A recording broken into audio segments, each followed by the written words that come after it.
నమస్తే. ప్రతిరోజు దాదాపుగా నెల 2 నెలల నుంచి దేవ్జీ ఎక్కడా దేవ్జీ ఎక్కడా దేవ్జీ ఎక్కడా ఇక్కడే ఉన్నాడు దేవ్జీ గారు. సో అన్ని ఛానల్స్కి ఆయన ఇంటర్వ్యూ ఇస్తున్నారు. నా ముందు కూడా కూర్చున్నారు. నమస్కారం. నమస్కారం. ఎలా ఉన్నారు? బాగున్నాను ప్రస్తుతం. అంటే మీ గురించి పెద్ద ఎత్తున చర్చ జరిగింది మీడియాలో. ఎక్కడున్నాడు, ఇక్కడున్నారు, అక్కడున్నారు, ఆల్రెడీ లొంగిపోయారు, ఇంకెక్కడో తలదాచుకున్నారు, ఇట్లా రకరకాల వార్తలు వచ్చినాయి. మొత్తానికి మీరు సడన్గా మీడియా ముందు కనబడ్డారు. సో మీరు లొంగిపోలేదు, మేము అరెస్ట్ అయినామని మీరు చెప్తున్నారు. మీరు అరెస్ట్ అయ్యే నాటికి, మీరు అంటున్న భాషలో మీరు అరెస్ట్ అయ్యే నాటికి మీరు మావోయిస్ట్ పార్టీ కార్యదర్శిగానే ఉన్నారా? అంటే కాదు. అంటే ఇప్పుడు మా పార్టీ ప్రధాన కార్యదర్శి నంబాల కేశవరావు బిఆర్ దాదా, ఆయన అమరుడైన తర్వాత, ఆయన అమరుడు కావడానికి ముందు కూడా కేంద్ర కమిటీ సమావేశం కావడంలో చాలా సమస్యలు ఉండినాయి. కాబట్టి కేంద్ర కమిటీ తరఫున పొలిట్ బ్యూరో సమావేశాలు చేస్తూ ఉద్యమాన్ని నడిపినాం. ఆయన అమరుడైన తర్వాత పొలిట్ బ్యూరో మీటింగ్ కానీ కేంద్ర కమిటీ మీటింగ్ కానీ జరగలేదు. జరగని స్థితిలో ఒక పార్టీకి కార్యదర్శిని ఎన్నుకోవడము అని అంటే కనీసం పొలిట్ బ్యూరో మీటింగ్ అన్న అయితే అప్పుడు ఉన్న దాంట్లో ఉన్న పొలిట్ బ్యూరో సభ్యులు ఎవరు ఎంచుకుందాం అని చర్చించి నిర్ణయం జరిగేది. అవును. కాబట్టి ఆ పొలిట్ బ్యూరో మీటింగ్ జరిగినప్పుడు దేవ్జీ కార్యదర్శి ఎట్లా అవుతాడు? మరి ఎట్లా చర్చ స్టార్ట్ అయింది? అంటే అది మీడియా కథనాలు అంతే. అంటే ఇప్పుడు జనరల్ గా పార్టీలో సీసీకి అగ్రభాగాన్ని ఉండేది పీబీ. ఆ పీబీలో ఉన్నటువంటి దాంట్లో ఎవరో ఒకరు కార్యదర్శి అవుతారు. దాన్ని ఊహాగానాలు చేస్తూ రాసిండ్రు తప్ప అది వాస్తవం కాదు. నేను అందుకే స్పష్టం చేసినా కదా, నేను కేంద్ర కమిటీ సభ్యుని, పీబీ మెంబర్ను తప్ప కేంద్ర కమిటీ కార్యదర్శిని కాదు అనేది. మీరు అడుగుతుండ్రు కాబట్టి మీ ద్వారా మళ్ళీ ఒకసారి స్పష్టం చేస్తున్నా, నేను కేంద్ర కమిటీ కార్యదర్శిని కాదు. సో అవడానికి ఏమైనా ప్రయత్నం జరిగిందా? మిమ్మల్ని చేయడానికి ఏమైనా ప్రయత్నం జరిగిందా? ఒక దగ్గర కలవాలి అని ఏమైనా ప్రయత్నం చేశారా? అంటే ఇప్పుడు అలాంటి ప్రయత్నాలు ఏం జరగలేదు. అయితే ఇప్పుడు జనరల్గా ఈ నష్టం జరిగిన తర్వాత ఉన్న వాళ్ళని ఫర్దర్గా ఎట్లా చేద్దాము అనే ఆలోచనలు ఉండినాయి. అది అవకాశం ఉంటే ఒక క్రమం లోపల ఉన్న వాళ్ళం టీములుగా మీటింగ్ అయ్యి ఆ టీముల ద్వారా ఇంకో టీం ద్వారా ఇంకో టీము అట్లా అభిప్రాయాలు ఇచ్చిపుచ్చుకొని ఏదో ఒకటి దాన్ని నిర్ణయం తీసుకునే వాళ్ళమే. కానీ దానికి అవకాశం లేకుండా అయిపోయింది. అంతిమంగా నేనే అరెస్ట్ అయిపోయినా కదా. సో మీరు అరెస్ట్ అంటున్నారు, మీడియాలో వచ్చిన వార్తలు బయట చెప్పింది లొంగిపోయిండ్రు అన్నది. అవునవును. సో అరెస్ట్ ఏనా మీది? అదే. అంటే ఇప్పుడు ఈ విషయం కొంత వివరంగా చెప్పదలుచుకున్నా. అంటే ఇప్పుడు నేను సరెండర్ కాలేదు. సరెండర్ అనేటువంటిది మీరు అనేక రకాలుగా చూసి ఉన్నారు. సోను సతీష్ లో సరెండర్ చూసి ఉన్నారు. నేను ఆ రకంగా సరెండర్ కాలేదనేది ఇప్పుడు అర్థమైంది ఉంటుంది మీకు. లేదు అనుకున్నట్టయితే కొంతమంది రాజకీయ నాయకులను లేక మంత్రులను అప్రోచ్ అయ్యి నేను సరెండర్ కాదలుచుకున్నాను వచ్చి సరెండర్ అవుతుంటారు. నేను అట్లా ఏ మంత్రిని రాజకీయ నాయకుని ఆశ్రయించి వచ్చి సరెండర్ కాలేదు. కొంతమంది పోలీస్ అధికారులను అప్రోచ్ అయ్యి నేను సరెండర్ కావాలనుకుంటారు, అట్లా వచ్చి సరెండర్ అవుతారు. కాబట్టి నేను ఏ రాజకీయ నాయకుడిని అప్రోచ్ కాలేదు, మంత్రిని, పోలీస్ అధికారులను ఎవరి దగ్గరికి ఫోన్లు చేసి కానీ ఒక వ్యక్తిని పంపి కానీ నేనే ప్రత్యక్షంగా వాళ్ళని కలిసి కానీ సరెండర్ కాలేదు. మేము తీసుకున్నటువంటి ఒక నిర్ణయంలో ఒక ప్లాన్ లో భాగంగా వేరే ప్రాంతానికి వెళ్తుంటే ఇక్కడ హైదరాబాద్ లో అరెస్ట్ చేశారు.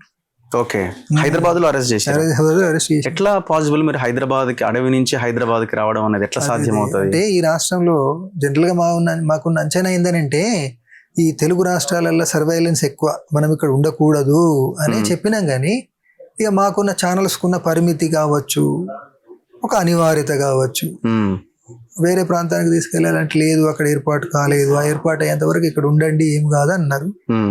14 నాడు ఏరుకున్న 18 నాడు నన్ను అరెస్ట్ చేశారు. మీరు ములుగు అడవుల్లో మిమ్మల్ని? అవును, కరెక్టే. లివ్ చేశారని అన్నారు.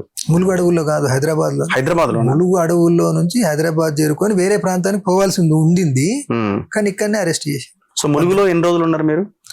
అంటే నవంబర్, డిసెంబర్, జనవరి 3.5 నెలలు అనుకోవచ్చు. అంటే బయట ఏం చర్చ ఉన్నదంటే, ఆఫ్ ది రికార్డ్ పొలిటికల్ గా అండ్ మీడియా సర్కిల్స్ లో ఉన్న చర్చ ఏంటి అంటే, వీళ్ళందరూ ఎప్పుడో ములుగులో ఉన్నారు. మీరు గానీ, దామోదర్ గానీ, రాజిరెడ్డి గారు గానీ, వీళ్ళందరూ ఎప్పుడో ములుగులో ఉన్నారు. సో కొంత కాంగ్రెస్ గవర్నమెంట్ ఉంది కాబట్టి కొంత వీళ్ళు సెక్యూర్ గా ఇక్కడ ఉండడానికి ఒక అవకాశాన్ని కల్పించినారు. సో ఆ తర్వాత వాళ్ళు అక్కడి నుంచి ఇక తప్పని పరిస్థితిలో తీసుకొచ్చి మీడియా ముందు ప్రవేశపెట్టడం జరిగింది. ఎందుకంటే కేంద్రం యొక్క వీళ్ళు ఇక్కడ ఉన్నారని తెలుసుకున్న తర్వాత అలజడి స్టార్ట్ అయింది. సో అందుకే తప్పని పరిస్థితిలో మీడియా ముందు ప్రవేశపెట్టిరు అన్నది. ఇందులో వాస్తవం ఏం లేదా? అదంటే పార్టీని అప్రతిష్ట పాలు చేయడం, వ్యక్తులను డిఫేమ్ చేయడం అంటారు చూడు. ఓకే. అంటే ఇప్పుడు మేము ఖగార్ యుద్ధం స్టార్ట్ అయిన తర్వాత అనేక రాజకీయ సైనిక ఎత్తుగడలు తీసుకున్నాం. అందులో భాగంగా కేంద్రం ఒప్పుకోని స్థితిలో ప్రజలు ముఖ్యంగా అంటే ఇప్పుడు శాంతి చర్చల కమిటీని ఏర్పడింది చంద్రకుమార్ గారి నాయకత్వంలో. వాళ్ళు ఒక పిలుపు ఇచ్చిండ్రు, దాని మీద సానుకూలంగా స్పందించిన తర్వాత కేంద్రం ఒప్పుకోలేదు. కానీ ఇక్కడ కరిగుట్టల ఆపరేషన్ నడిచినప్పుడు ఖగార్ను నిలిపివేయాలి, కరిగుట్టల ఆపరేషన్ నిలిపివేయాలి, ప్రాణ నష్టం జరగద్దు అన్నారు. దాన్ని గమనించి మేమేమన్నాము, కనీసం తెలంగాణలోనైనా కానీ మేము ఏకపక్ష కాల్పుల విరమణ, ప్రభుత్వం ప్రకటించడం లేదు, మేము మా వైపు నుండి ఏకపక్ష కాల్పుల విరమణ ప్రకటిస్తున్నాము అని అన్నాం. అంటే ప్రజలు ఉద్యమించిండ్రు, పునాది ప్రజల ఉద్యమం.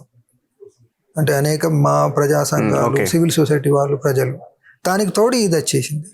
కాబట్టి ప్రజల ఆకాంక్ష బలంగా ఉండింది కాబట్టి ఇక్కడ భౌతిక హింస జరిగితే తమకు రాజకీయంగా నష్టం అని కాంగ్రెస్ ప్రభుత్వం అంచనా వేసుకొని ఇక్కడ భౌతికంగా నష్టం జరగకూడదని ఒక వైఖరి తీసుకున్నది.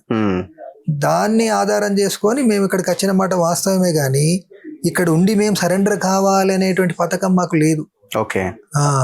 కాబట్టి అయితే అది ఉంటే మేము వేరే ప్రాంతానికి పోవడానికి ఎందుకు ప్లాన్ వేసుకుంటాం? అత్యంత రహస్యంగా ఈ మాటలనే మాట్లాడుకొని మనం తెలుగు రాష్ట్రాల్లో ఉంటే అరెస్ట్ అయిపోతాము, దొరుకుతాము, అది మనకు నష్టము. కాబట్టి మనం రహస్యంగా వేరే ప్రాంతానికి ఎక్కడికి వెళ్దాం అనుకున్నారు మీరు? వేరే రాష్ట్రాలకు, మళ్ళీ తిరిగి జూన్ లో కలుద్దాం అని మేము ఎందుకు అనుకుంటాము?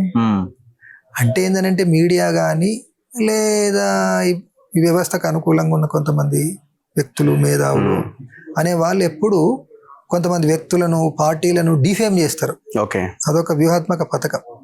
అట్లా ఏ ప్రాంతంలో మీరు హైదరాబాద్ లో ఎక్కడ మిమ్మల్ని అరెస్ట్ చేసింది? అంటే పోలీసులు వచ్చి అది కూడా చెప్పాలంటారా? అది ఆ వ్యక్తులకు సమస్యనేమో బహుశా. పర్సన్స్ పేరు చెప్పదు, ఏరియా పేరు అంటున్నాను. అవసరం లేదు. Okay, done. హైదరాబాద్. ఓకే. అంటే బయట చెప్తలేండి, సిటీలోనే. అంటే మీకు అదేలేండి, అర్థమైంది నాకు. ఇప్పుడు మీరు లొంగిపోయారన్నది బయట, మీరు అంటున్నది అరెస్ట్ అని. ఎందుకు అంటున్నారు వీళ్ళు అరెస్ట్ అన్నారు అన్నదానికి ఒక ప్రశ్న. ఎందుకు అంటున్నారు మీరు అంటే, బయట జరుగుతున్న చర్చ ఏంటంటే వీళ్ళు సోను అండ్ ఆశన్న ఇద్దరు లొంగిపోయిన దాన్ని వీళ్ళు ఈ లెటర్ ద్వారా, అభయ్ పేరుతో వచ్చిన ఈ లేఖ ద్వారా వీళ్ళని విప్లవ ప్రతిఘాతకులుగా ఆనాడు ప్రకటించి ప్రజాక్షేత్రంలో వీళ్ళని శిక్షించండి అని చెప్పారు. కాబట్టి సో ఇప్పుడు వీళ్ళు మేము లొంగిపోయినాము అని అంటే మళ్ళీ దీనికి ఆన్సర్ చేయాల్సిన పరిస్థితి వస్తుంది. కాబట్టి ఇప్పుడు మేము అరెస్ట్ అయినామని చెప్తున్నారు అన్నది ఒకటి. అంటే ఏంటంటే అది ఒక దుష్ట పథకంలో భాగం అన్నట్టు కదా. మేము అట్లా అంటే జరిగిన దానికి భిన్నంగా వాస్తవం ఒకటి జరిగితే దీనికి జడుసుకొని మేము ఒక కల్పిత కథ చెప్తున్నాం అన్నట్టు. అట్లా దాని అర్థం అది. అంతే. కానీ వాస్తవంగా మాకు ఏ కోశాన్ని అది లేదు. ఎందుకు లేదు అని అంటే, ఇప్పుడు దానికి జవాబు చెప్పాలనుకుంటే మేము స్పష్టంగా చెప్తాం. మేము మీలాగానే, మీకు కాదు కదా. మేమే అప్పుడు ఏమంటామంటే, మాది పొరపాటు అయింది సోను సతీష్, మీ మార్గంలోనే వస్తున్నాము, వచ్చి ఉండాల్సింది అని అంటాం కదా. కానీ మేము వాళ్ళ మార్గంలో పోదలుచుకోలేదు. వాళ్ళని విప్లవ ద్రోహులు అని ఎందుకు అన్నాము? 3 పదాలు వాడినాం కదా, ద్రోహులు అని ఎందుకు అన్నాము అని. ప్రతిఘాతకులు అన్నారు. పార్టీని చీలదీయద్దు అంటే చీలదీశారు కాబట్టి విచ్ఛిన్నకులు. మేమేమన్నాము అని అంటే, మీరు ఒకవేళ సరెండర్ కాదలుచుకుంటే సరెండర్ కండి, కానీ పార్టీని చీలదీయకండి అని అన్నాం. కానీ చీలదీశారు కాబట్టి పార్టీ విచ్ఛిన్నకులు. తుపాకులు మీ సొంతం కాదు, మా సొంతం కాదు, అది పార్టీ ప్రజల సొంతం. కాబట్టి తుపాకులు తీసుకెళ్లి పోలీసులకు అప్పగించడము అని అంటే, పోలీసులు మనల్ని చంపుతున్నారు కాబట్టి ఆ చంపే దాంట్లో చేయగలుపుతున్నాం అన్నట్టు కదా. కౌంటర్ రెవల్యూషనరీ అంటారు ఇంగ్లీష్ లో. మేము రెవల్యూషన్ చేస్తున్నాము, స్టేట్ కౌంటర్ చేస్తుంది, కౌంటర్ రెవల్యూషనరీ. దాన్ని తెలుగులో విప్లవ ప్రతిఘాతకత అంటాం. కాబట్టి చెప్పండి, అట్లా మేము చేసింది లేదు. అంటే ఇప్పుడు నేను గాని, మల్లారాజిరెడ్డి గాని, ఇంకొకరు గాని కూడబలుక్కొని వచ్చింది కాదు. ఆయన ఒక దగ్గర ఉన్నాడు, నేను ఒక దగ్గర ఉన్నా. ఆయన విషయం నాకు తెలియదు, నా విషయం ఆయనకు తెలియదు. దామోదరు అంటే మేమిద్దరం సరెండర్ అంటే ఇప్పుడు బహిరంగ జీవితంలోకి వచ్చే ప్రకటన చేయడానికి ముందు అరగంట ముందు మమ్మల్ని కలిపారు. అంతేనా? ఓకే. మమ్మల్ని కూడా వీళ్ళు అరెస్ట్ చేసి ఒక దగ్గర పెట్టలే. తర్వాత ఇట్లా మా చేతిలో ముగ్గురు ఒక దగ్గర లేరా? 4 ఒక దగ్గర లేనేలేము. అరగంట ముందు కలిపారు. తర్వాత నరసింహారెడ్డిని కూడా మా చేతుల్లో ఉన్నాడు, మీతో ప్రవేశపెడతామంటే దాంట్లో ఏముంది ఎవరైనా కలపచ్చు అని. తీరా అక్కడికి వచ్చిన తర్వాత దామోదర్ని తీసుకొచ్చి అరే నువ్వెప్పుడు అరెస్ట్ అయినావా అని చెప్పంటే లేదు నేను 22 నాడు అరెస్ట్ అయినా అంటే అట్లా అది జరిగినటువంటిది. కాబట్టి ఇది అరెస్ట్. అందుకోసము అరెస్ట్గా చెప్తాం కానీ జరిగింది ఒకటైతే వాళ్ళ జవాబుకు జడుసుకొని వాళ్ళు ప్రశ్నిస్తే మేము జడుసుకొని జరగని దాన్ని జరిగినట్టుగా భయపడి దాని నుంచి ఆ జవాబు చెప్పలేక ఇట్లా చెప్తున్నాం అనేటువంటి లేక కట్టుబడి ఉన్నారా ఇంకా మీరు? కట్టుబడే ఉన్నాం కదా అదే వైఖరితో. అవును నిజంగా వాళ్ళు ప్రభుత్వంతో ములాఖత్ అయ్యే చేసారు కదా. అవును డైరెక్ట్ గా రాజ్యంతో చేతులు కలిపి చేసినటువంటిది అది. దాంట్లో మాది ఎలాంటి మీరు ఊహించి జరిగిన పరిణామాలని బట్టా లేకపోతే మీ దగ్గర ఏమైనా ఎవిడెన్స్ ఏమన్నా దొరికిందా? అంటే కొన్ని ఆధారాలు ఉన్నాయి. ఇప్పుడు మన మీడియా ఇప్పుడు ఇంటర్వ్యూకున్న పరిమితి రీతి అదేలేండి చెప్పడం సాధ్యం కాదు కానీ తర్వాత వివరంగా చెప్పుకుందాంలే. గ్రామాలు, వ్యక్తులు ఇవన్నీ వివరంగా చెప్పొచ్చు. అది కూడా అవసరమైతే మీరు మీడియా ద్వారా చెప్పొచ్చు. అట్లా ఇప్పటికైతే కట్టుబడి ఉన్నాం. ఇప్పుడు ఇందులో రాశారు మీరు, సోనులో పెరుగుతూ వచ్చిన సుఖలాలస స్వార్థం ఆ త్యాగానికి సిద్ధపడని స్థితికి ప్రాణభీతికి దారి తీసింది అని. అవును, దాన్ని చాలా తీవ్రంగా తప్పుపట్టిండు ఆయన. కేశవరావు గారి ఆలోచనలకి అనుగుణంగానే మేము ముందుకెళ్ళినాము. ఎన్నో సార్లు వైఖరి మార్చుకోవాలి అని చెప్పినా కూడా మార్చుకోకుండా, మనం దిశ మార్చుకోకుండా ఒకే మూస ధోరణిలో వెళ్ళడం వల్లనే పార్టీకి ఈ పరిస్థితి వచ్చింది అని. అదే అంటే ఇప్పుడు ఆయన కాదు, ఆయన నేను చెప్పిన అనడం అసలు పొరపాటు, తప్పు అసలు. ఎందుకనంటే 2020 సిసి మీటింగ్ లో మేమే ఒకటి రాజకీయ నిర్మాణ సమీక్ష పీవార్ అంటాం. ఈ ఉద్యమం ఈ స్థితికి 12 నాడు గడ్డు స్థితి అన్నాము, దేశవ్యాప్త ఉద్యమం. 20 నాడు ఏమన్నాము, టెంపరరీ సెట్ బ్యాక్ అన్నాం. ఈ స్థితి ఎందుకు వచ్చింది అని మేమే ప్రశ్న వేసుకొని మేమే సమీక్షించినాం. సమీక్షించి ఏమన్నాము దాన్ని అంటే సామాజికంగా చాలా మార్పులు జరుగుతూ వచ్చినాయి. ఈ సకాలంలో ఈ మార్పులను గమనించి దీనికి తగినటువంటి ఈ మార్పులకు తగినటువంటి విధంగా సమాజంలో ఉన్న అన్ని సెక్షన్లకు వాళ్ళ ఆకాంక్షలకు తగినటువంటి ఒక వర్గ పోరాట కార్యక్రమాన్ని ముందుంచి వాళ్ళ సంసిద్ధతకు తగినటువంటి పోరాట నిర్మాణ రూపాలను ముందుంచడంలో విఫలమైనము. దాని ఫలితంగా పట్టణ ఉద్యమాన్ని నిర్మించలేకపోయినాము. పట్టణాల నుంచి రిక్రూట్ లేదు, మైదాన ఉద్యమాల నుంచి రిక్రూట్ లేదు. ఇందులో రాసినట్టున్నారు. దీనికి తోడు నిర్బంధం, శత్రుదాడి అనేది ఎప్పుడు నిరంతరం తెరిపిలేని విధంగా, అవకాశాలు లేని విధంగా కొనసాగుతూ వచ్చింది. ఇది తోడైంది. కాబట్టి ఇది రాజకీయ ఫెయిల్యూరు అని మేము రాసుకున్నాం. ఆయన నేనేదో చర్చిస్తూ వచ్చినా గానీ పార్టీ అంగీకరించలేదు అనడం తప్పు కదా. వివార్లోనే మేము రాసినాం కదా. దాన్ని గుర్తించిన తర్వాత ప్రయత్నాలు మొదలు పెట్టినాము. కానీ ఏంటనే కగారు వచ్చింది, తెరిపి లేకుండా, అవకాశమే లేకుండా అయిపోయింది కదా. కొన్ని ప్రయత్నాలు మూలవాసి బచావ్ మంచి లాంటి చట్టబద్ధ పోరాట సంస్థలు ఏర్పాటు చేసి పోరాటాలు చేయించాలనుకున్నాం.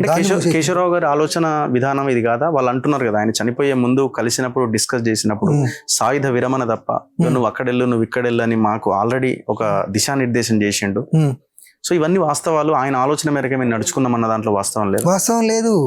ఎందుకంటే ఎక్కడ చర్చించిండు? 24 ఆగస్టు లోపల మేము నలుగురం సమావేశమైనప్పుడు బిఆర్ దాదా ఈయన ఇట్లా సరెండర్ కావాలని 24 ఆగస్టు అప్పుడు మేము నలుగురం కూర్చున్నప్పుడు ఈయన లేదు, బిఆర్ దాదా లేదు, విడిపోయినాము.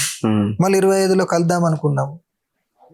కలవడానికంటే ముందే బిఆర్ దాదా అమరుడు అయిపోయిండు. ఆయన ఎప్పుడు ఆయనతో కలిసి అన్నాడు? కలిసి అంటే సోన్ ఇట్లా అన్నాడు, నేను ఇట్లా అన్నా అని కనీసం ఉత్తర ప్రత్యుత్తరాలు ఉంటాయి కదా. ఏంటిది ఆధారం ఏంటిది ఆయన చెప్పడానికి? కేశవరావు గారు ఇట్లా అంగీకరించారు అని అంటే ఇట్లా క్రానలాజికల్ ఆర్డర్లో కనుక మనం పోతే 24లో ఆగస్టులో పీబీ మీటింగ్ జరిగింది. జరిగినప్పుడు దాని అంతటి సారాంశం యొక్క క్రోడీకరణ పీబీ సర్క్యులర్ మీరు కూడా మీ మీడియా ద్వారా అంత లైవ్ దాని అంతా ప్రవేశపెట్టి దాని గురించి చెప్పిండ్రు కదా. అవును. కాబట్టి దాంట్లో ఇట్లా సరెండర్ అవుతాను అని చెప్పని అయితే పీబీగా చేసినటువంటి సర్క్యులర్ లేదు, తీర్మానం లేదు. దాని తర్వాత మేము వర్క్ డిజైన్ చేసుకొని విడిపోయినాం. ఆయన వరుస వేయండు, నేను దక్షిణకి వచ్చిన. దాని తర్వాత నేను ఇలా ఆయనతో మాట్లాడితే మన బీఆర్ ఇట్లా అంగీకరించిండు అనుకుంటే సోనచ్చి ఇట్లా మాట్లాడితే నేను కూడా అంగీకరిస్తున్నా, నువ్వు కూడా మరి పరిశీలించు, నీ అభిప్రాయం రాయు అని చెప్పి లెటర్ రాస్తారు కదా, కరస్పాండెన్స్ ఉంటది కదా. మరి అది లేదు కదా. అంటే ఆ ఉత్తర ప్రత్యుత్తరాల సమయం అదంతా లేదు వచ్చింది. ఉందా? బిఆర్ నాకు రాసిండు, నేను ఆయనకు రాసిన, ఆయన అమ్మడేంత వరకు మీకు చెప్పుండాలా ఆ విషయాన్ని? మీకు జరగలేదు కదా. ఏం జరిగింది అని అంటే మేము అసలు ఫస్ట్ స్టేట్మెంట్ మేము ఇచ్చినాం, ఫర్దర్ గా ఫాలో అప్ చేస్తూ బిఆర్ ఇచ్చిండు May 7th. దాంట్లో ఏమన్నాడు అని అంటే కేంద్రము రాష్ట్రము పదే అంటుంది మీరు ఆయుధాలు వదిలిపెట్టండి, జనజీవన స్రవంతిలో కలవండి. ఇది మా పార్టీ నిర్మాణ పద్ధతిని అనుసరించి ప్రధాన కార్యదర్శి నిర్ణయించేది కాదు, ఎవరో వ్యక్తులు నిర్ణయించేది కాదు. కొద్ది మంది ఎప్పుడు నిర్ణయించరు, మేము కనీసం కోర్లో మాట్లాడుకుంటాము, దానికోసం 4 రోజుల వ్యవధి ఇవ్వండి, ఇది అన్నాడు ఆయన. ఈ అన్నదాని అర్థం ఏంటిది అంటే నేను సరెండర్ కావాలి చేసుకున్న తర్వాత నిర్ణయం తీసుకుంటాం అనేదే కానీ దాని అర్థము దాన్ని వాళ్ళు ఎట్లా వ్యాఖ్యానిస్తున్నారంటే ఇది అది మీరు May 7th స్టేట్మెంట్ ఇప్పటికి చూడొచ్చు. ఓకే, దాన్ని వాళ్ళు వ్యాఖ్యానిస్తున్నది ఏంటిదంటే బీఆర్ కూడా సరెండర్కి అంగీకరించిండు. మరి అంగీకరిస్తే ఒక ప్రశ్న వస్తుంది, తర్వాత ఆయన ఏమన్నాడు 4 రోజుల తర్వాత, నెల గడవక ముందే, అరే మనం ఇంత దిగచ్చి మేము చర్చించుకుంటాం కనీసం టైం ఇవ్వండి అంటే కూడా ఇవ్వకుండా నిరంతరం హత్యాకాండ చేస్తున్నారు కదా, వీళ్ళు చంపడానికి నిర్ణయించుకున్న స్థితిలో మళ్ళీ మనం ప్రతిఘటించాల్సిందే అని ఆయన్నే లెటర్ రాసి సతీష్కి చెప్పి సతీష్ దారు అందరికి రాయించిండు, గైడెన్స్ ఇచ్చిండు. దాన్నే మేము వేరే స్టేట్మెంట్లో బీఆర్ దాదనే దాన్ని ఉపసంహరించుకొని మొదటి స్టేట్మెంట్లో May 7th నాడు ఇచ్చిన దాన్ని ఉపసంహరించుకొని ప్రతిఘటించండి అని పిలిపించిండ్రు. దీన్ని వీళ్ళిద్దరు వక్రీకరిస్తున్నారు అని అన్నాం కదా. ఇది అంటే మీరు చూడండి క్రొనాలజికల్ ఆర్డర్ లో చూడండి, ఇంటర్నల్ గా మీకు తెలియదు లెటర్ కరస్పాండెన్స్, అది నేను ఇప్పుడు చెప్తున్నా కదా. ఇప్పుడు ఒకవేళ పార్టీ చీలకపోయి కలిసి ఉంటే ఈ సిచ్యువేషన్ నుంచి బయటపడే వల్ల మీరేమన్నా అవకాశం ఉండేదని మీరు అనుకుంటున్నారా? ఇంతకంటే గొప్పగా ఉండేదా మీ పరిస్థితి? ఇంత ఘోరమైన స్థితి ఉండకపోయేది. ఏం చేసేవాళ్ళు? ఇంకా రాజ్యం బలంగా మీ మీద యుద్ధం చేసేది. అంటే ఇప్పుడు మేము ఏం చేసేవాళ్ళము అని అంటే ఆల్రెడీ మనం రిట్రీట్ ఎత్తుగడలని చెప్పి 18లో చేపట్టినాం, దాన్ని అమలు చేయలేదు, మళ్ళీ 24లో రాసుకున్నాం. కాబట్టి ఒకటేమో టాక్టికల్ రిట్రీట్ ఉంటుంది, రెండోది అంతకు మించి స్ట్రాటజికల్ రిట్రీట్. అంటే డీకే నుంచి మొత్తంగానే బలగాలను ఏదో పిడికడి మంది నుంచి చేసి ఎంతటి ప్రతికూలత ఉన్నా కొంతమందిని ఎంఎంసీ పంపడం, ఒరిస్సా పంపడం, తెలంగాణ పంపడం, ఏఓబి పంపడం, అక్కడ ఇమిడలేని వాళ్ళను ఇప్పుడు ప్రజల్లోకి కలిసిపోవడం. ఉదాహరణకు ఎమర్జెన్సీ రోజుల్లో పార్టీగా గుర్తించబడ్డ వాళ్ళందరూ ప్రజల్లో కలిసిపోయారు.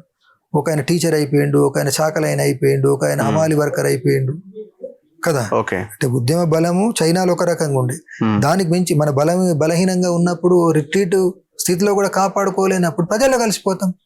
అలాంటి ఎత్తుగడలు తీసుకునే వాళ్ళు అవకాశం ఉండేదా అంటున్నాను నేను. అదే అంటే దాన్ని ప్రయత్నించే వాళ్ళం అంటున్నా.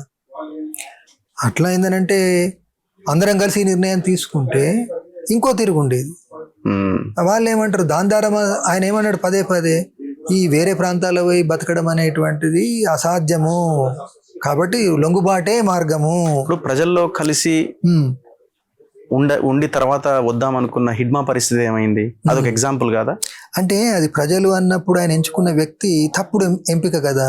నేను ఆయనతో చర్చించి నువ్వు చెప్తున్న రిపోర్ట్లోనే అనుమానం ఉంది హిడ్మాలు, ఈ వ్యక్తి 7 సంవత్సరాలుగా అరెస్ట్ కాలేదంటేనే నాకు డౌట్ వస్తుంది, ఎవరు కాంట్రాక్టర్, కాబట్టి నువ్వు వెళ్ళొద్దు అని చెప్పి నేను పదే నా వాదన చెప్తూ వచ్చినా, అర్థం చేయిస్తూ వచ్చిన. లేదు నువ్వు చాలా తీవ్రంగా ఆలోచిస్తున్నావు, నేను 7 సంవత్సరాల నుంచి చేస్తున్నా కదా, సరే నీ అనుమానం తీరాలంటే నా భార్య అక్కడనే ఉంది, ఆమె ద్వారా ఏమైనా అనుమానం ఉందా, నీకు లెటర్ తెప్పిస్తలే అని చెప్పని తెప్పించి చూడు అని చెప్పి మళ్ళీ నన్ను కన్విన్స్ చేసాడు. సరేలే మరి నాకెందుకు అనుమానం వస్తున్నది, నువ్వు కాదంటున్నావు కాబట్టి సరే నమ్ముతా అంటే నాది ఒకసారి కలిసి రిపోర్ట్ తీసుకున్న దాని వ్యక్తీకరణ కదా. ఆయన 7 ఏళ్ళది పదే చెప్తూ వచ్చినప్పుడు చివరికి ఆయన మాటగా కన్విన్స్ అయ్యి నా గాడ్స్ కూడా ఆయన ఛానల్ పంపిన కదా. అట్లా ఇప్పుడు మీ గార్డ్స్ అంటే వ్యక్తి యొక్క ఎంపికల లోపం. ఇప్పుడు మేము వచ్చి కూడా ఏమైపోయింది అంటే ఇప్పుడు ఇక్కడ ప్రజా ఉద్యమం లేదు కాబట్టి అంతిమంగా ఏంటిది పిడికడి వ్యక్తుల మీదనే ఆధారపడి నన్ను పంపినా, ఆయనను పంపినా, ఇంకోళ్ళని పంపినా, సప్లైలకైనా కానీ అదే పిడికడి వ్యక్తి. ఇక్కడ తెలంగాణ ఇంటెలిజెన్స్ చాలా బలంగా అన్నిట్లో సొచ్చుకపోయింది కదా, గ్రామాల్లో ఉంది, ప్రభుత్వంలో ఉంది, ప్రతిపక్ష పార్టీలలో ఉంది. కాబట్టి దుష్ఫలితమే ఇప్పుడు మేము అరెస్ట్. అయితే దాన్ని కూడా అంటే కేవలం తెలంగాణకే పంపి ఉండే వాళ్ళమ్మ, వేరే ప్రాంతాలకు పంపేవాళ్ళం. కొంతమంది అరెస్ట్ అయ్యే వాళ్ళు కావచ్చు, కానీ కొద్దిమంది అయినా కానీ ఒక స్ట్రాటజికల్ రిట్రీట్ నిర్ణయం తీసుకొని హిడ్మా మళ్ళీ రిటర్న్ వద్దామన్న ప్లాన్ మేమే. అంటే ఎప్పుడైతే వీళ్ళని పంపినటువంటి ఒక అతను ఆయన మీద అనుమానం మాకు కోవట్ అని కాంట్రాక్టర్ కాదు కాంట్రాక్టర్ ఇట్లా ఇంటెలిజెన్స్ వాడని తేలిపోయిందిలే కానీ హిడ్మాల్ని పంపిండు, తర్వాత మా గార్డ్స్ ఇతర ప్రాంతాలకు పంపిన బెటాలియన్కి సంబంధించినటువంటి ఒక సభ్యుడు ఆయన పారిపోయిండు, పారిపోయి పోలీసులకు దొరికిండు. ఈ సమాచారం రాగానే వెంటనే హిడ్మాల్కి రాసినాం, వెంటనే లోపలికి వచ్చేయు ఇట్లా నిన్ను పంపిన తను, ఈ సభ్యులను పంపిన తను ఇక్కడికి పారిపోయిండు, పోలీసులకు దొరికే అవకాశం ఉంది, నీకు ప్రమాదం ఉంది, వెంటనే వచ్చేయనంటే బహుశా మా అంచనా ఆయన వస్తుంటే ఇది 14 నాడు ఆయన గేరింది కాబట్టి 14 సాయంత్రం ఆయన పట్టుకొని 15, 16 టార్చర్ చేసి 17 నాడు చంపేసాడు. లేకపోతే ఇవాళ మీ హిడ్మా మీ పక్కన ఉండేవాడు. ఆయన గనక అక్కడికి నేను చెప్పినట్టు వెళ్ళకపోయి ఉంటే లేదా ఈ లెటర్ అందుకొని వాళ్ళ నుంచి ఏదో రకంగా తప్పుకొని కనుక వస్తే బతికేవాడే అట్లా. సో కానీ చాలా ఒక ఫెరోషియస్ నేమ్ వచ్చింది ఆయనకి. అవునవును. ఎందుకు అంత ఆ స్థాయిలో జనం అంటే ఇప్పుడు రిసీవ్ చేసుకున్నారు ఆయన? జనరల్ గా ఎప్పుడైనా కానీ సమాజంలో ప్రజల పక్షాన పోరాడే వాళ్ళను నాయకులు అంటారు, ప్రజలు అనుసరిస్తారు. వీరోచితంగా పోరాటం చేసినప్పుడు కొన్ని సూపర్ నేచురల్ లక్షణాలని ప్రజలు అనుకుంటారు అట్లా. అంటే చరిత్ర పొడుగుతా లాంటి వాళ్ళు ఉన్నారు నాయకులను, లేక అతీత శక్తులు ఉన్నాయి అనేటువంటిది. అట్లా ప్రజలు భావించడం తప్పేం లేదు. అయితే రియల్ గా పార్టీ ఎప్పుడు కూడా అలాంటి వాళ్ళని ఒక హీరోలను ఒక వ్యక్తి కింద చూడదు కదా, చూడది. అంటే పార్టీ యొక్క పునాది ప్రజలందరి మద్దతు యొక్క ఫలితమే మేము నాయకులము. ప్రజలే లేకుంటే నాయకులు లేరు, పోరాటమే లేకుంటే పోరాటాల ఉత్పత్తి ఫలితమే, పోరాటాల నుంచి నేర్చుకున్న వాళ్ళే మేధో సామర్థ్యం పెరిగి వ్యక్తీకరిస్తారు కదా నాయకులు, పొలిటికల్ నాయకులు, మిలిటరీ కమాండర్లు కదా. అందులో ఆయన ముందు వరుసలు ఉన్నాడు కాబట్టి ఉన్నదాని ఫలితంగా వచ్చింది. కానీ దాన్ని మీడియా ఏందనంటే మ్యాగ్నిఫై చేయడం అంటారు చూడు, అట్లా మీడియా సృష్టి. సో వాట్ నెక్స్ట్ ఏం చేయబోతున్నారు? దేవ్జీ గారు, తిరుపతి గారు కాంగ్రెస్ లోకి పోతున్నారని ఒక దగ్గర, లేదు వీళ్ళంతా కలిసి పొలిటికల్ పార్టీ పెట్టబోతున్నారని ఇంకొక దగ్గర, ఇట్లా రకరకాల వార్తలు వస్తున్నాయి. అదే దానికి సమాధానం ఏందనంటే మీరు దీన్ని ఫోకస్ చేయండి. ప్రతి వాళ్ళకి చెప్తున్నది ఇంటర్వ్యూలో మెయిన్ విషయము, మేము ముఖ్యమంత్రిని కలవడానికి వెళ్ళినాం. ముఖ్యమంత్రిని కలవడానికి వెళ్ళినప్పుడు మేమేదో తెరచాటు డీల్స్ చేసుకోవడానికి వెళ్ళలేదు. అంటే మేము కాంగ్రెస్లో కలుస్తామండి, మాకేమన్నా ఎక్కడైనా సీట్ ఇస్తారా, ఇది మా ఎజెండా కానే కాదు. అంటే గతంలో చాలా మంది బయటకు వచ్చిన వాళ్ళు ఎమ్మెల్యేలు అయ్యారు, మంత్రులు అయ్యారు కాబట్టి సో వీళ్ళు కూడా కాంగ్రెస్ లోకి వెళ్తారని ట్యాగ్ లైన్స్ పెట్టిర్రు. కానీ వాస్తవంగా మాది రాతలో ఉంది, అవసరమైతే చూడొచ్చు ఒకవేళ వీళ్ళు ఇవ్వదలుచుకుంటే. ఏమన్నాము, మా పార్టీ మీద నిషేధం ఎత్తేయాలి, సిపిఐ మావోయిస్ట్ పార్టీ మీద నిషేధం ఎత్తేయాలి. దాని వెన్నంటే మా పార్టీని ఒక చట్టబద్ధ రాజకీయ పార్టీగా గుర్తించాలి. అంటే ఆయన ఏమన్నాడు అంటే ఇది మా లా అండ్ ఆర్డర్ రాష్ట్ర పరిధే, కానీ యూఏపీఏ కింద నిషేధించబడ్డది కాబట్టి కేంద్ర పరిధి. అప్పుడు మేమేమన్నామంటే ఈ విషయాన్ని మేము మీ ముందు ఉంచుతున్నాం కదండి, మీరు ముఖ్యమంత్రి హోదాలో కేంద్ర హోంమంత్రి ముందు చర్చించండి, సిఫారసు చేయండి అంటే సరే అని అన్నాడు.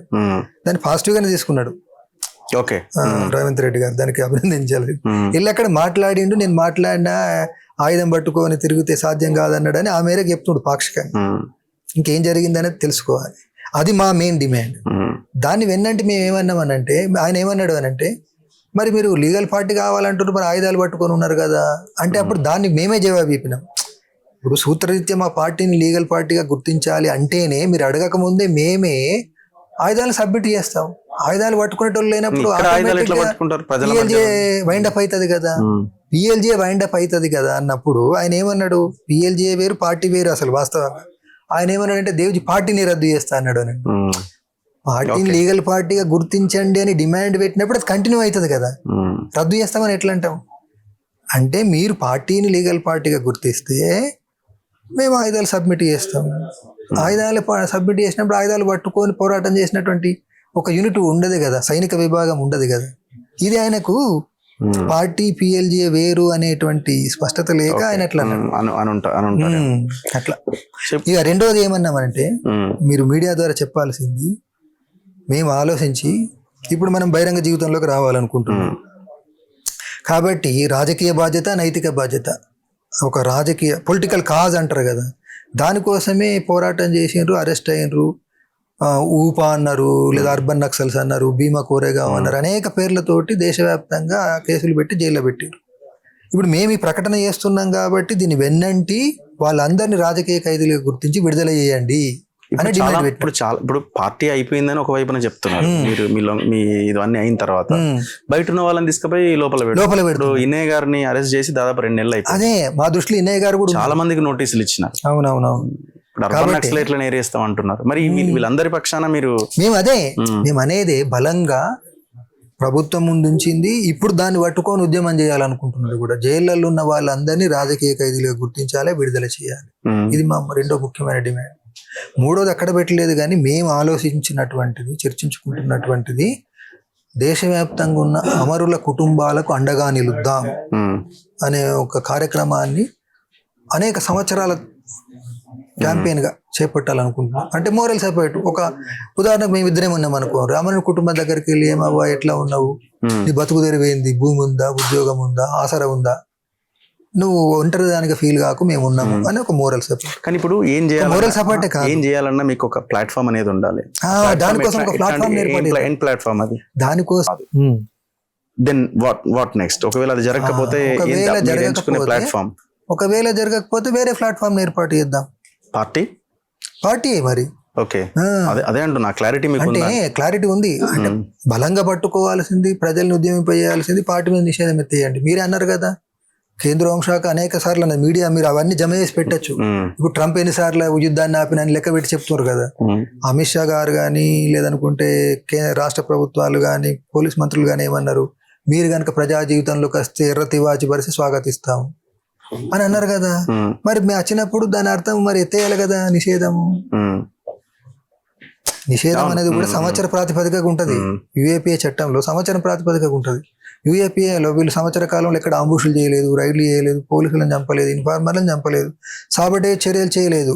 వీటన్నిటి యొక్క కల్మినేషన్ ఆ చట్టం ఆధారంగా నిషేధాన్ని పొడిగించడానికి బేసిస్ ఉండదు.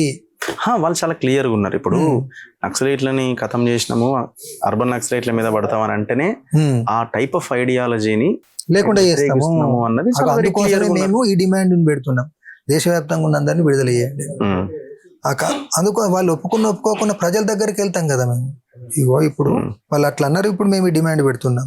దాన్ని వెన్నంటే రాజకీయ ఖైదీలుగా వాళ్ళని భావించి అందరినీ విడుదల చేయాలంటున్నాం. ఒకవైపు ఏమో రమ్మంటున్నారు, మరోవైపు అర్బన్ నక్సల్స్ అనే పేరుతోటి వీళ్ళ ఐడియాలజీని వ్యాపింపజేస్తుంటని వీళ్ళ మీద దాడులు చేస్తే ఇది అర్థం ఏంటిది అంటే ఇది బోగస్ అన్నట్టు కదా.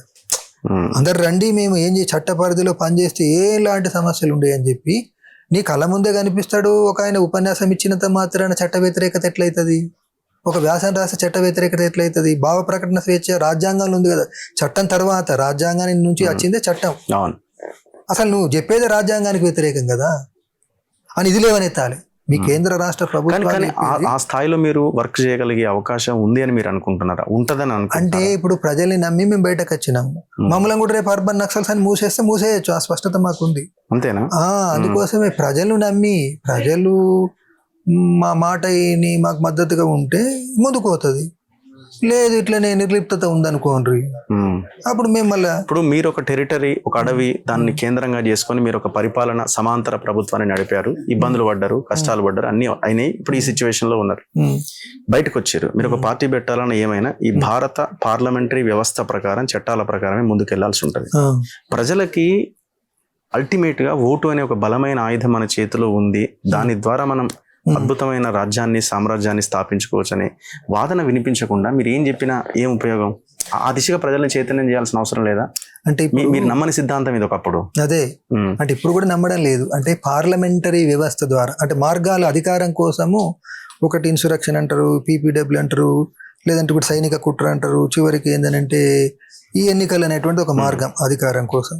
కానీ ఆ పార్లమెంటరీ వ్యవస్థ ద్వారా వెళ్ళి ప్రజల మౌలిక సమస్యలు ఎప్పుడు పరిష్కారం కావు కదా.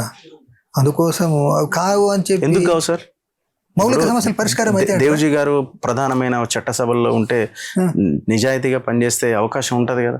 కాదు, మీలాంటి వాళ్ళని ఎన్నుకోవాలనే ఒక ఆలోచన ప్రజలకు కల్పించవచ్చు కదా. ఆ ప్రయత్నం ఎందుకు జరగదు?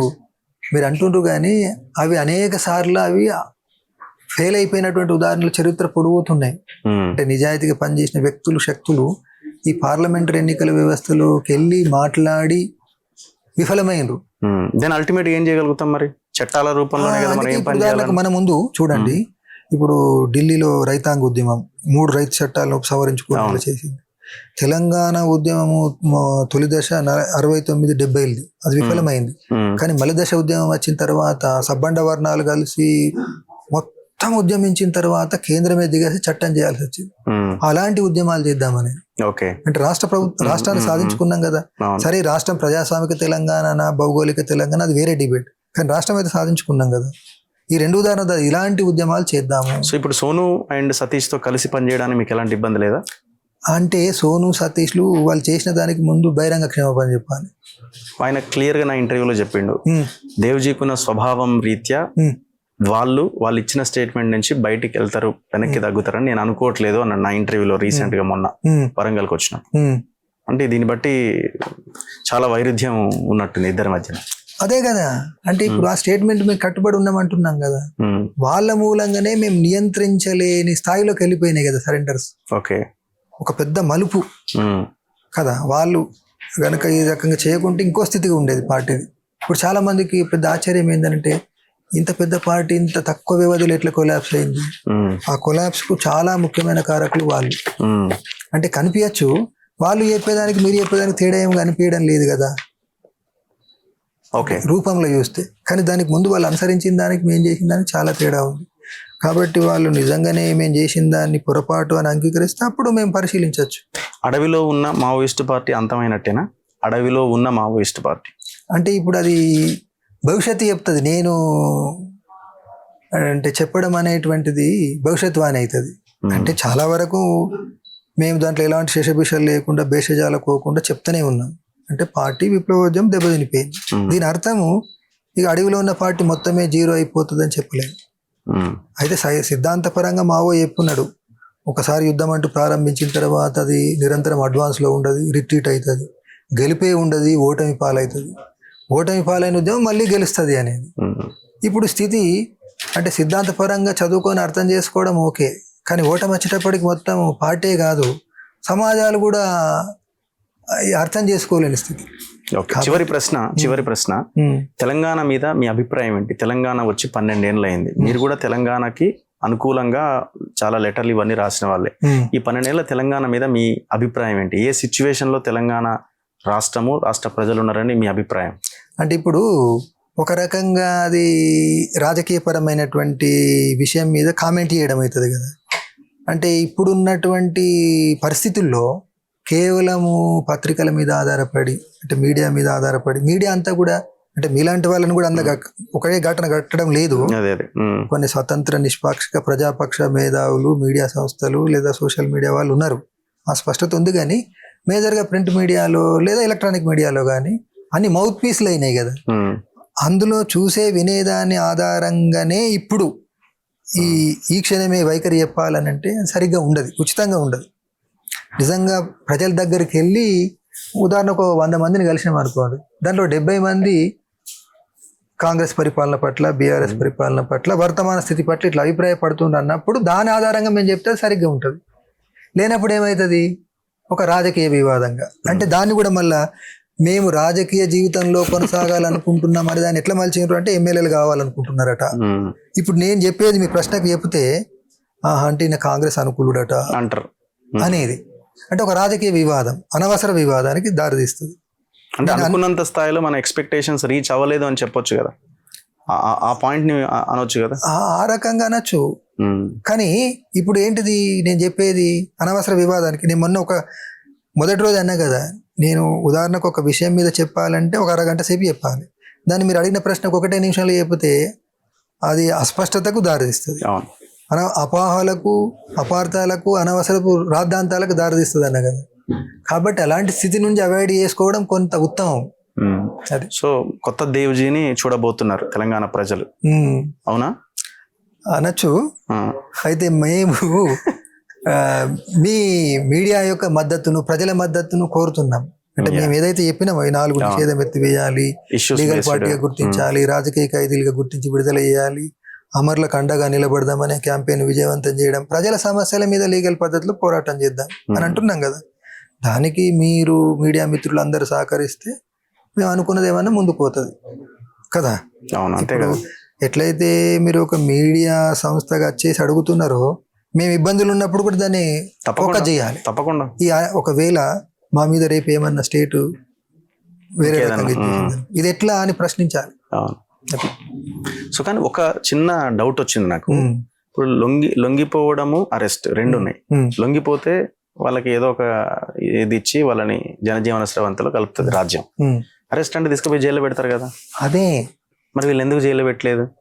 మౌలికమైన ప్రశ్న వస్తుంది. దానికి ఏంటంటే మేము వాస్తవంగా జరిగింది అరెస్ట్ అయిన స్థితిలో మేము వెళ్ళి జైల్లో కూర్చుండాల్సిందే కదా. కానీ జైల్లో కూర్చుండడం ఉపయోగమా అంటే, ఇప్పుడు జైల్లో కూర్చుంటే నేను ఇప్పుడు నేనేం ఆలోచిస్తున్నా అని మీ ద్వారా లేదంటే అనేక మీడియా సంస్థల ద్వారా ఇప్పుడు ప్రజలకు చెప్పినా కదా, అది చెప్పుకోగలుగుతామా? అంటే అది డిసైడ్ చేసుకోవాల్సింది మీరు కాదు కదా, రాజ్యం కదా. కాదు అంటే విషయం ఏంటంటే పార్టీని ఉద్యమాన్ని పునర్నిర్మించాలి కదా. జైల్లో సింగిల్ సెల్ ఉంటే తోటలను కన్సల్ట్ చేయలేను, చెప్పలేము, ప్రజలకు పిలుపు ఇవ్వలేము, అయినప్పుడు ఏది ఉపయోగము అనేది. అట్లా బహిరంగ జీవితంలోకి రావాలని అనివార్య నిర్ణయం. నేను అనేది అట్లా కాదు, మిమ్మల్ని పోలీసులు అరెస్ట్ చేసినప్పుడు అరెస్ట్ అయిన వాళ్ళని తీసుకుపోయి జైల్లోనే పెడతారు కదా, ఇట్లా వదిలేరు కదా. పదే వాళ్ళు ఏమంటున్నారు అంటే మా సరెండర్ పాలసీ, మేము సరెండర్ చూపిస్తామంటారు. వాళ్ళ పాలసీ వాళ్ళు పదే చెప్తున్నారు చంపితే చంపండి అని చెప్పంటే లేదు మేము చంపాము, సరెండర్. నిజమే, ఈ మాట అన్నారా మీరు? ఈ మాట అన్నా కదా. ఇది మీరు మన పరోక్షంలో పోలీసులను అడగండి. అంటే మేము చావుకు భయపడితే ఎప్పుడు వచ్చేవాళ్ళం కదా, లేదు సోను వాళ్ళతో కలిసిపోయేటోళ్ళం కదా, కరుగుట్ట ఆపరేషన్లో రోజు ఉన్నాం కదా. దాని నుంచి తప్పుకున్న తర్వాత మాడుకోతే మాడులో దాడి, నేషనల్ పార్క్ అయితే నేషనల్ పార్క్లో దాడి. అంటే ఆ తూట ఈ రోజు ఒక ఆయన అమరుడు అయ్యిండు, రేపు నాకు వచ్చి తగులుతుందని స్పష్టతతో తిరిగినాం కదా. కాబట్టి అక్కడ కానీ ఇక్కడ కానీ చావుకు భయపడింది ఎప్పుడూ లేదు. అట్లా. థ్యాంక్ యూ వెరీ మచ్, ధన్యవాదాలు. థ్యాంక్ యూ దేవ్జీ గారు. సో ఇది దేవ్జీతో స్పెషల్ ఇంటర్వ్యూ. చూస్తూనే ఉండండి మన తొలి వెలుగు.